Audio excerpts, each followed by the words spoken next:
হয়েছে যে যারা এতেকাবে বসেছে তারা কি মসজিদ ওয়ার জামাতের বয়ানে বসতে পারবে কিনা। মসজিদে যেগুলো জামাতের কাজ হইতেছে কিংবা জামাত এসেছে তাদের সেই বয়ানে মসজিদ ওয়ার সেই জামাতের বয়ানের ভেতরে বয়ান শুনতে পারবে কিনা এবং বসতে পারবে কিনা। তো এই বিষয়ে ভালো করে মনে রাখবেন, এতেকাবে যারা বসেছেন তিনারা শুধু দুনিয়াবি গল্প আচার এর সঙ্গে বেশি গল্প করতে পারবে না। তবে হ্যাঁ, মসজিদের ভেতর যেটা জামাত আসছে এবং বয়ান হইতেছে তাহারা সেই জায়গাতে নির্জনে বসে সে জায়গায় তিনারা নিশ্চয় সেগুলো বয়ান শুনতে পারবে, অসুবিধা নেই। হয়েছে আরও যে হুজুর আখেরি আশারা অর্থাৎ 20 রমজান চলে যাওয়ার পর যেটা 21 রমজান শুরু হবে, সেই রাতগুলিতে বা দিনগুলিতে আমরা কি আমল করব, কি আমল আমাদের করা দরকার।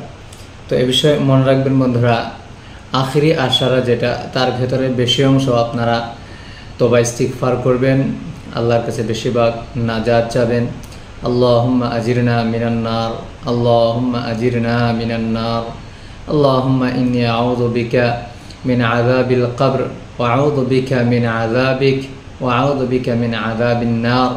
এ বলতে যেগুলো নাজাত পাওয়ার যেগুলো ইস্তিগফারের দোয়া আছে সেগুলোকে বেশি বেশি পাঠ করা, আল্লাহর কাছে মাগফিরাত চাওয়া, তওবা করা যে আল্লাহ তুমি আমাদেরকে তোমার আযাব থেকে এবং জাহান্নামের আযাব থেকে আমাদেরকে মুক্ত দাও। তো বেশিরভাগ এই আমলটি আখিরি আশারাতে করবেন, যেটাকে আমাদের সাধারণত বলা হয়েছে যে নাজাতের মাস। তো এই নাজাতের মাসগুলিতে আমরা অধিকাংশ এগুলো আমল করব ইনশাআল্লাহ। প্রশ্ন হয়েছে যে হুজুর, যদি কোনো একজন ব্যক্তি 2-4-8 রাকাত নামাজ যদি তারাবির নামাজ যদি জামাত আকারে ছুটে যায়, সে প্রথমে ভিতর নামাজকে জামাত আকারে পড়বে না বলে সে তারাবিকে প্রথমে পড়বে তারপর ভিতরকে একা একা পড়বে, এই সম্পর্কে শরীয়তের হুকুম কি? তো মাতরম দোস্ত বুজুর্গ, প্রশ্ন হয়েছে তো যে তারাবির নামাজ যদি 2-4 রাকাত ছুটে যায় তাহলে এখন বান্দা কী করবে? ভিতর নামাজকে জামাত আকারে পড়ে নেবে না বলে সে প্রথমে তারাবিগুলোকে আদায় করবে তারপর একা একই সে ভিতরকে পড়বে, কোনটা করবে? তাহলে বিষয়ে ভালো করে মনে রাখবেন, প্রথমে সে ভিতরের নামাজকেই জামাত আকারে আদায় করবে এবং তারপর বাকি ছুটে যাওয়া তারাবির নামাজগুলি আদায় করবে। তো মনে রাখবেন, প্রথমে ভিতর নামাজকেই ইমামের সাথে জামাত আকারে আদায় করবে এবং তারাবি নামাজগুলিকে যেগুলো ছুটে গিয়েছে 2-4-8 রাকাত সেগুলোকে সে একা একই পড়ে নেবে।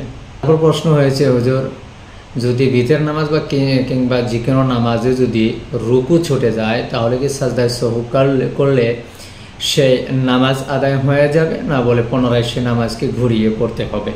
তো এই বিষয়ে মনে রাখবেন, যেহেতু রুকু নামাজের একটি আরকান অর্থাৎ ফার্জ, এতটুকু ঝুঁকতে হবে যে 2 হাতটি টাকনু পর্যন্ত আঁঠু পর্যন্ত চলে গিয়েছে, এতটুক ঝোঁকা আর যতটুকু সময় পরিমাণ 3 তাসবিহ পরিমাণ সে যদি ঝুঁকে থাকে তাহলে তার রুকু আদায় হয়ে যাবে।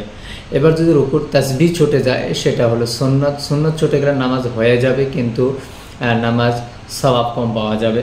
কিন্তু রুকু যদি ছুটে যায় সাজদায় সহু করলে নামাজ আদায় হবে না, পুনরায় সে নামাজকে ঘুরিয়ে পড়তে হবে, সেটাকে আদায় করতে হবে পুনরায়। যেহেতু ফরজ ছুটে গেলে নামাজ ফাসিদ হয়ে যায়, পুনরায় তাকে ঘুরিয়ে পড়তে হয়। আর যদি ওয়াজিব ছুটে যায় তাহলে সাজদায় সহু করলে নামাজ হয়ে যাবে, আর সুন্নাত যদি ছুটে যায় তাহলে সাজদায় সহু নেই, সুতরাং সেটা নামাজ হয়ে যাবে সুন্নাত ছেড়ে গেলে, কিন্তু সওয়াব কম হবে।